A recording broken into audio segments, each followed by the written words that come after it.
បាទសួស្តីបងប្អូនមិនតិចទៀតនេះខ្ញុំនឹងទៅទិញទឹកចែកជូនបងប្អូនដែលគាត់កំពុងទៅរងចាំតជួវាយប៉ាសពតគេហៅថាប្រថាប់ត្រាចូលទៅក្នុងប្រទេសថៃដែលគាត់កំពុងទៅរងចាំបាទនេះជាទឹកចិត្តបាទនេះក្តីស្រឡាញ់របស់ខ្ញុំបាទខ្មែរជួយខ្មែរតិចទៀតបាទទៅមើលសកម្មភាពខ្ញុំទៅទិញទឹកទាំងអស់គ្នាបាទនេះគឺជាសកម្មភាពដែលខ្ញុំកំពុងបាទធ្វើដំណើរបាទទៅរកទីតាំងទិញទឹកបាទចែកជូនពុកម៉ែបងប្អូនដែលកំពុងតែកកស្ទះណានៅខាងទឹកដីថៃបាទថ្ងៃនេះផងដែរបាទពុកម៉ែបងប្អូនបាទមេឃពិតជាក្តៅមែនទែនបាទខ្ញុំចេញមកខាងក្រៅបាទចង់ឲ្យលៀកឲ្យពុកម៉ែបងប្អូនប៉ុន្តែមិនមែនជាឧបសគ្គរបស់ខ្ញុំទេបាទឥឡូវយើងមកដល់កន្លែងទិញទឹកហើយឥឡូវយើងកំពុងតែឲ្យគេតែលើកដាក់ទៅលើបាទកង់3ក្រោយខ្ញុំនេះខ្ញុំក៏បានកំងទឹករហូតដល់300យួរនេះក៏មានការឧបត្ថម្ភពីបាទបងស្មីជាមួយនឹងបងឌីបាទចំនួន66យួរអូនស្រីឈុននាងចំនួន66យួរហើយនឹងមិត្តសម្លាញ់សង្ហួរចំនួន40យួរហើយខ្ញុំពិតជារំភើបចិត្តមែនទែននៅពេលដែលខ្ញុំបានធ្វើការចែករំលែកបាទជូនបងប្អូនដែលគាត់កំពុងតែជួបផលលំបាកនេះបាទហើយក៏មានអ្នកចូលរួមបាទដូចឈ្មោះដែលខ្ញុំកំពុងតែរៃរ៉ាប់ខាងលើហ្នឹងបាទខ្ញុំពិតជាអរគុណមែនទែនបាទដោយសេចក្តីចែករំលែកបាទខ្មែរជួយខ្មែរខ្ញុំពិតជានិយាយមិនត្រូវទេខ្ញុំរំភើបចិត្តបាទជំនួសពួកគាត់ទៅទៀត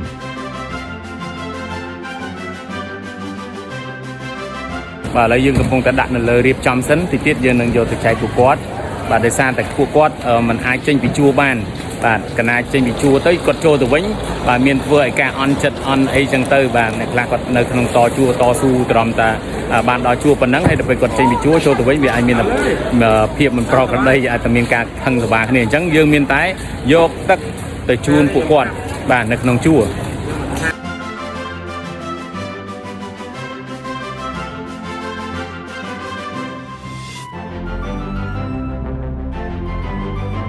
ខ្ញុំជឿជាក់ថាការធ្វើបុណ្យជាមួយនឹងទឹកបាទពិតជាបានបុណ្យច្រើនមែនទែនបាទជាពិសេសនឹងគឺគាត់កំពុងតែស្រេកទឹកពុកម៉ែបងប្អូនបើសិនជាពុកម៉ែបងប្អូនបាននៅក្នុងហេតុការណ៍នេះពុកម៉ែបងប្អូននឹងយល់អារម្មណ៍ពួកគាត់នៅពេលដែលខ្ញុំយកទឹកទៅចែកពួកគាត់បាទញញឹមបាទដល់ក្តីរីករាយបាទទាំងសប្បាយចិត្តបាទមុនដំបូងគឺបាទមានអារម្មណ៍ថាសពូនម្នាក់នៅពេលដែលយើងយកទឹកយកចែកអីទៅគាត់ក៏មានអារម្មណ៍ថារំភើបចិត្តបាត់អស់ក្តី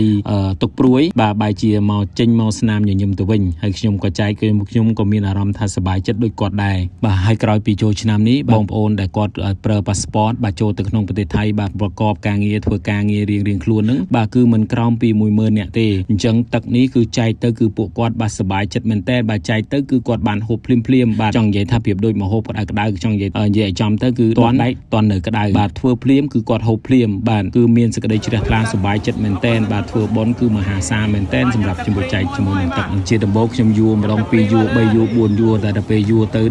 ដើរមកបានហត់បែកញើសខ្ចាយពុកម៉ែបងប្អូនបាទដោះក្អើអស់ហើយបាទទៅរកខ្ចីអាទេសបាទគេបាទដាក់ទឹកឲ្យច្រើនបាទចែកម្ដងគឺសុបាយត្មងពុកម៉ែបងប្អូននិយាយទៅគឺខ្ញុំធ្វើបន់គឺខ្ញុំសេចក្តីជ្រះថ្លាមែនតើមកសុបាយបាទអត់មានគិតអីទេគិតតែសុបាយតែខ្លួនឯងមិនមានអីក៏មិនដែលខ្វល់ដែរពុកម៉ែបងប្អូនប៉ុន្តែសំខាន់គឺខ្ញុំចេះចែករំលែកបាទគឺខ្មែរជួយខ្មែរបាទគឺស្រឡាញ់មែនតើបាទនៅពេលដែលឃើញគេមានទុក្ខលំបាកឃើញគេជួបបញ្ហាបាទគឺខ្ញុំបាទតែងបាទសវេសវាសបាទទៅរកជំនួយនេះជំនួយនោះបាទបើអត់ទេក៏លុយកប៉ៅខ្លួនឯងបាទគឺសុតហ្មងមកពុកម៉ែបងប្អូនហើយក៏ខ្ញុំនៅតែអរគុណបងប្អូនដែលគាត់ចូលរួមជាមួយនឹងខ្ញុំរឿយខ្ញុំរៀបដៃ10លើកជូនពរពីចម្ងាយដែលបានចូលរួមជាមួយនឹងខ្ញុំបាននឹងការចែករំលែកបាទសេចក្តីស្រឡាញ់ខ្ញុំពិតជាសប្បាយចិត្តខ្ញុំនៅតែនិយាយពាក្យដដែលថាខ្ញុំពិតជាសប្បាយចិត្តណាស់ដែលខ្ញុំបានមានវត្តមានបាទចែកទឹកជូនពុកម៉ែបងប្អូនដែលគាត់កំពុងតែជួបផលលំបាកបាទជួបកំពុងតែស្រេកទឹកយ៉ាងខ្លាំងផងដែរបាទហើយការធ្វើការសេចក្តីចែករំលែកនេះខ្ញុំជឿជាក់ថាវាបន្តិចបន្តួចមែនសម្រាប់អ្នកមានប៉ុន្តែសម្រាប់អ្នកក្រដោយពួកខ្ញុំបាទសម្រាប់អ្នកអត់បាទយើងធ្វើ